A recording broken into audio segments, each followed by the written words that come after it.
নমস্কাৰ সকলোকে স্বাগতম জনাইছো মোৰ ইউটিউব চেনেলৰ অন্য এটা ভিডিঅ'ৰ মাজলৈ আৰু এইটো হৈছে মোৰ ইউটিউব চেনেলত প্ৰথমটো লং ভিডিঅ'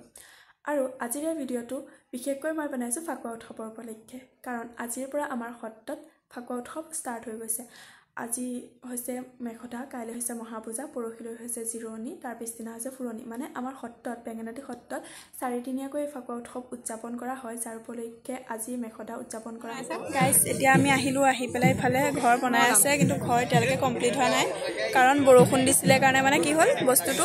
আগতে য'ত হ'বলগীয়া আছিলে এতিয়া তাত নহ'লে এতিয়া অলপ বেলেগ জেগাত মানে ঘৰটো আকৌ নতুনকৈ বনাইছে সেইকাৰণে মানে আমি এতিয়া আন্ধাৰত এনেকৈ ৰৈ আছোঁ ফটোখন মানুহ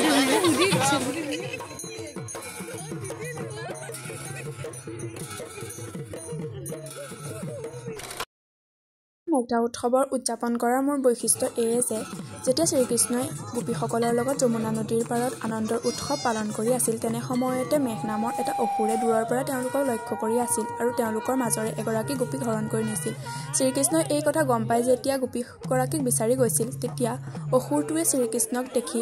মেঘ অৰ্থাৎ ভেড়া ছাগলীৰ ৰূপ লৈ পেলাই এটা জুপুৰি ঘৰৰ মাজত সোমাই গৈছিল আৰু শ্ৰীকৃষ্ণই এই কথা গম পাই সেই জুপুৰি ঘৰটো জ্বলাই দিছিল যাৰ ফলত অসুৰটোৰ মৃত্যু হৈছিল সেই নিয়ম অনুসৰি প্ৰতি বছৰে ফাকুৱাৰ আগত আমাৰ সত্ৰতে এটা এনেদৰে অস্থায়ীৰূপে ব্ৰহ্মপুত্ৰ নদীৰ কাষত খেৰেৰে ঘৰ সজা হয় যিটো ঘৰৰ ভিতৰত ছাগলীৰ অলপমান নোম দিয়া হয় আৰু নীতি নিয়ম কৰি সেই নোম জ্বলাই দিয়াৰ লগতে সেই ঘৰটো জ্বলাই দিয়া হয় আৰু কোৱা হয় যে এই মেঘদাহৰ দিনা বেয়া শক্তি বেয়া প্ৰভাৱ সকলো বিনাশ কৰিবৰ কাৰণে এয়া কৰা হয় আৰু লগতে ঘৰটো জ্বলাই দিয়াৰ পিছত ঘৰটোৰ চাৰিওফালে 7 পাক ঘূৰি মেঘদাহ সম্পূৰ্ণ কৰা হয় আজি হৈছে ফাকুৱাৰ ডে 2 আৰু আজি হৈছে মহাপূজা আৰু এতিয়া মই ধুনীয়াকৈ এযোৰ চাদৰ মেখেলাও পিন্ধি ল'লোঁ আৰু প্ৰথমতে এতিয়া গৈ পেলাই আমি মহাপ্ৰভুৰ ওচৰত সেৱা ল'ম সেৱা লোৱাৰ পিছত তাত নাম কীৰ্তন কৰা হ'ব গতিকে ভিডিঅ'টো আপোনালোকে চাই থাকক মই কি হয় দেখাই আছোঁ